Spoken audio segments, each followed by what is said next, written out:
Have you ever wondered what it's about, like supporting a missions trip or even going on a missions trip? Moving forward with the Decker team. Moving forward together with the Decker team. Well, I'm Ken Decker, and I've got a special guest with me today. Silas is with me. Thank you so much, Dick. Fresh out of Kenya. Yes. And we just are excited to be with you and welcome you to another Inside Track episode where we share techniques, thoughts, and tools that we all need, that we all deserve. You, I, everyone, to turn our house into a home where our families thrive and we live the best life possible. Wow. Isn't that what we want to do? We That all want to live the dream of everyone. to live the best life possible with what God has blessed us with. So I've certainly thought about, gone on a missions trip, supported a missions trip, supported missionaries. But many times we're asked, I think in Canada, we're asked for money because we're a wealthy country. We're a very wealthy country as far as countries go. And not all the time do we actually see the results of what we give. Wow. Is that true? That's true. Yeah. So sometimes we're called to give and sometimes we're called to go. And I've done both. Silas, you've been the recipient of missions funds, Yes. both for you personally, for your church work, Yeah. and also humanitarian giving Yes. for the missions at Yogo and what's the other village? Seji. Seje. Yes. Yes. So tell me what village life was like for you, because fortunately somebody put you under their arm and said, this boy has potential, and they supported you in getting an education, and it changed your life. Yes. Tell us what your life was like as a child in the village. Because you grew up in Yogo, right? Yes. Well, Ken, this is a very, very great topic to talk about. And for sure, it is something that is real to me. I grew up in Yogo. My parents were ministers, pastors. Most pastors in Kenya don't have a salary. So life was very challenging.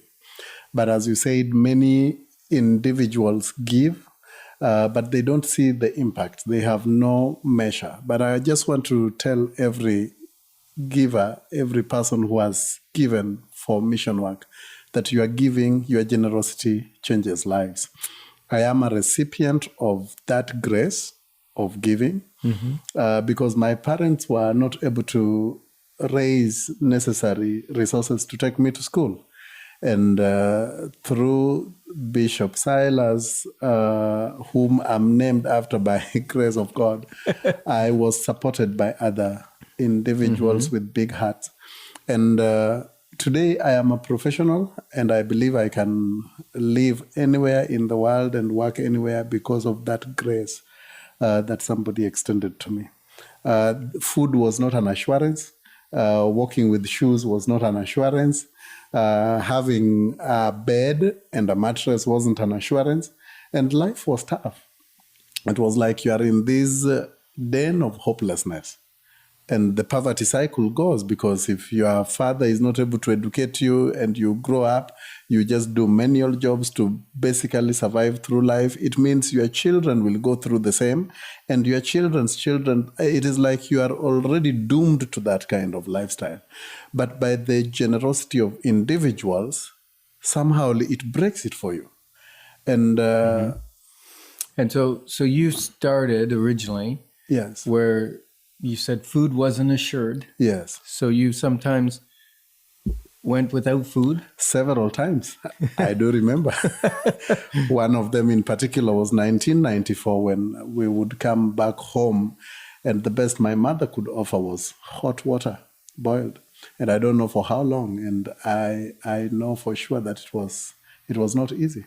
Even in the eyes of the parent, she doesn't know or he doesn't know whether his child will survive through this time that he doesn't know when things will change for them. And so the hot water, is the hot water help with the hunger pains? Or? Yes, it was, that God works through different grace, Ken. And sometimes you don't know how you survive through it, but yes, we did. Okay. Yeah. So a group of people got together.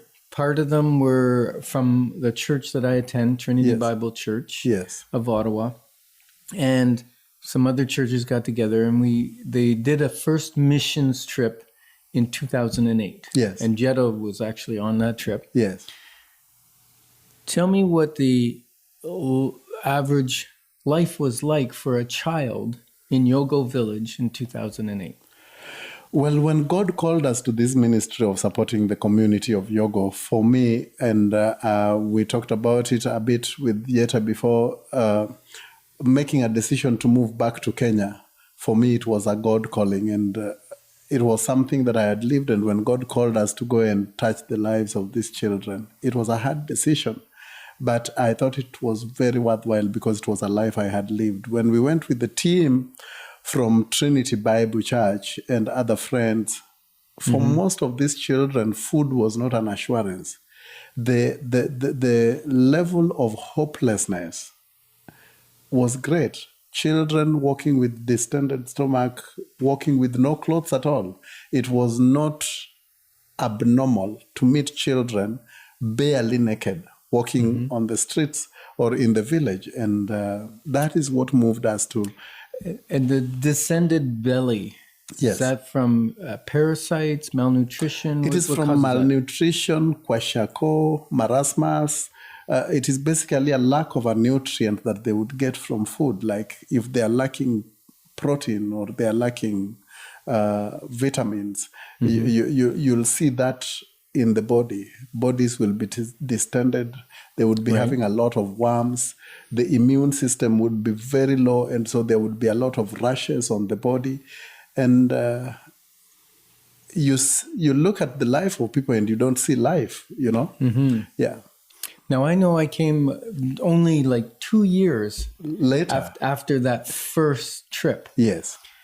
And it was a totally different village, I think. I didn't see as much. And if you come today, you will be seeing a village that is soon becoming a town. Yes. And we're going to talk about that in right after the break. Yes. But the idea was initially to buy some land, donate that land to the community and a community association, and then teach agricultural techniques so that the people in the village could grow their own food and then create irrigation. And as we looked into the issues or the problems facing these communities, there was a question. The need is so huge. How do we turn around this? How do we even begin to think that we can do it? And so the challenge was we had to confront the challenges of this community in 2 dimensions. One, in a long-term focus. But as we think about a generation 25 minutes down the line, we needed to think of their needs now. And so the agriculture was going to provide food. Education would provide hope for the next generation. okay. Yes. Awesome. So we're going to come right back and talk about that. And I just love this quote that a hand up is worthier than one's fist going and reaching higher up on the ladder themselves. It's better to reach down and pull someone up with you. And that was by Doris Gumbach. Moving forward with the Decker team. Moving forward